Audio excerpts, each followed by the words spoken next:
Introduction. Some verbs in German always take a specific preposition, regardless of the literal meaning of the preposition.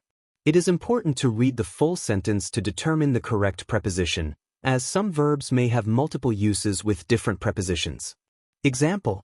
Arbeiten für plus to work for. I am working for my exam.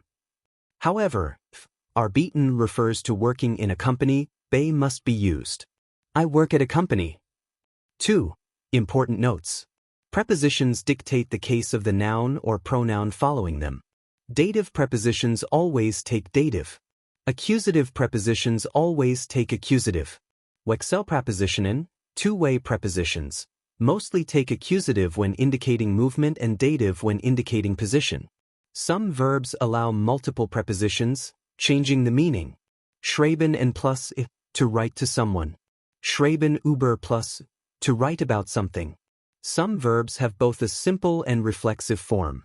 Sorgen für plus to take care of. Sich sorgen plus to be worried about.